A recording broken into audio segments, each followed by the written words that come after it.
Alright, ladies and gentlemen, welcome back to another FOTNSLR Toki Legends Revive lore review. Normally, I would have uploaded Records of Ragnarok today, but unfortunately some issues went up with Kyle, so we'll be doing a lore review instead. We're going to be doing Toki today, finishing off the Northstar Brothers for the most part.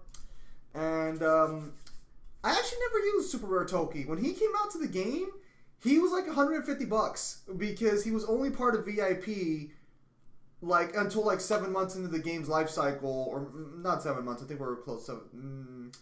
I think we've already gained the year mark. If I'm mistaken, I think like next month's the year mark of this game actually, or I think it might be in September, November, September.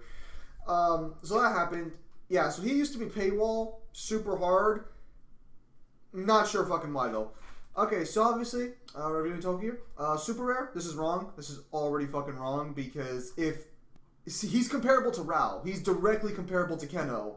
If Keno's an ultra rare, Toki should be an ultra rare as well. A power type, yeah, more glass cannon in nature. That's pretty good. Pretty good decision on their part. And let's go ahead and cover the groups first before we go into abilities. Hokuto Shinken, of course, obviously. He's he's arguably the most skilled member of Hokuto Shinken. Deep Love, yeah, good choice. White hair, it's a really lazy category, but it's fine. Goki, Swift Wind, just moves really fast. Again, he really should not be a super rare. He should be an ultra rare by default, but whatever. I guess I didn't want anyone but Salad to be an ultra rare when the game first came out. Okay. Hidden Channeling Point Shin Tanchu. A Hokuto Shinken special technique which presses the Hidden Channeling Point Shin Tanchu. 50% chance to inflict seal or mobilizes and inflicts 30% chi reduction for 1 turn. Perfectly fine. That's a very good lore-wise ability. It does what a pressure point does. It fucks over your opponent. That's perfectly good shit. All good stuff all across the board here. Hokuto, face-breaking, fist of compassion. Okay, so I don't know when he uses that pressure point, by the way, but it doesn't really matter. As long as the pressure point is fine. This one is the one he uses on his guards when they go to save him. How he's chained up and then he just like opens his palms the way you see right there in the picture. That's the attack that just causes them to die in fucking joy, which makes Toki a fucking psychopath.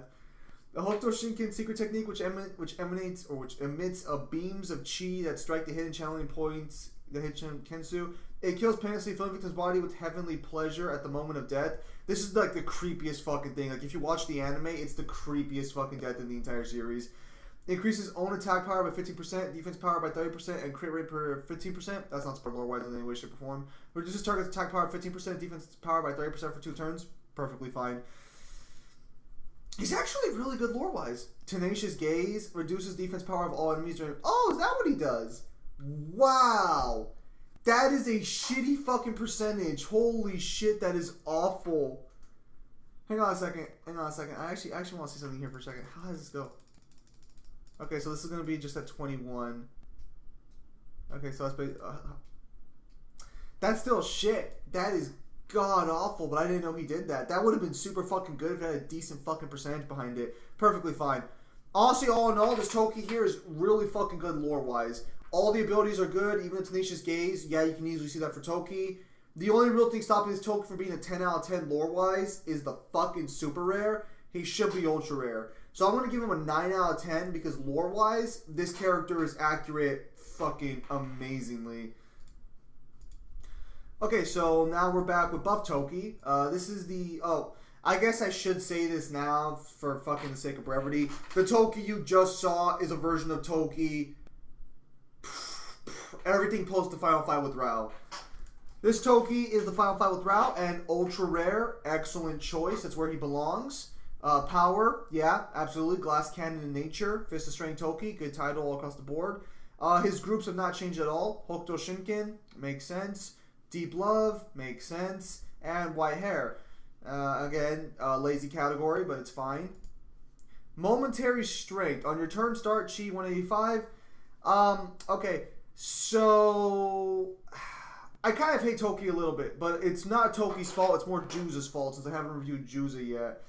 What happens is fucking Toki is one of the characters who does not have an actual Goki. He has a generic Goki that stacks on with other people. We'll talk about that when we get to it. But by itself, Momentary Strength on your turn start, Chi 185, good lore-wise. I think, well, I'm not gonna say anything, but we might be having our first 10 out of 10 lore-wise here. Actually, I think Sally was like a 9 out of 10 as well. I'm not sure. Yeah, I think it was 9 out of 10. Okay.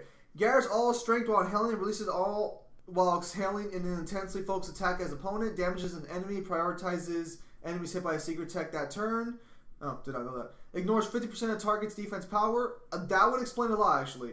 The greater the difference in chi between the user and the target, the higher damage the user inflicts this turn. That kind of makes sense because he's fighting Rao, who's a lot more powerful than he is. So if there is a greater difference in Toki or chi ability, it would make sense that this would be attributed to the attack itself.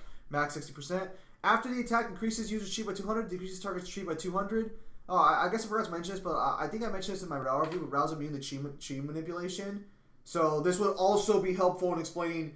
This actually fits lore-wise really well, actually, because if Toki can't lower Rao's chi, that would explain why Rao wins the fight. But there's nothing in lore to support the idea that he gets more chi by his attack in any way, shape, or form. I believe this is supposed to be the attack he uses to kill Rao, but in the anime, it's 2 palms going forward, and this one is just 1 palm strike downwards. So I don't really know if they just like retconned it for the sake of it. Because the Breath of Strength is actually a different attack. It's an attack where you just launch a chi strike across the ground that cracks the ground and launches someone back in terms of like, you know, in terms of force. So I don't really know what to say here on this one. Unfortunately, that means it's not going to be very lore accurate because that's not the right attack for this. But if it was the other one, it would have been like super lore accurate. Celestial Flight, 100 Blows Rushing Fist. A Hokuto Shinken secret technique. The opponent is kicked into the air. The user leaps after them. They then unleash countless lunges at the defense's opponent. Damages an enemy. Increases own damage increase and damage reduction by 20%. Nothing to support that lore-wise. And increases crit damage by 30% for 2 turns. Reduces target's damage increase and... Son of a bitch. Reduces target's damage increase and damage reduction by 20% for 2 turns. Makes sense. Restores HP... equal to 40% of the inflicted damage to one-odd fighter with the lowest current HP percentage. Nothing to support that lore-wise. When the secret technique is activated, if the user's special technique is not yet active, it becomes active. Again, he uses the Breath of Strength before he uses this, so that's not very lore accurate either. If the user's special technique is already active, a random ally whose special technique is not yet active becomes active. I really wish I would have gotten this scroll. I really wish I could have fucking gotten it, but unfortunately, alas, the cards are just not in my favor. And last one. Sikako. Okay, so this obviously is referencing the pressure points he hits in his legs. Good lore. Increases own damage absorption during battle.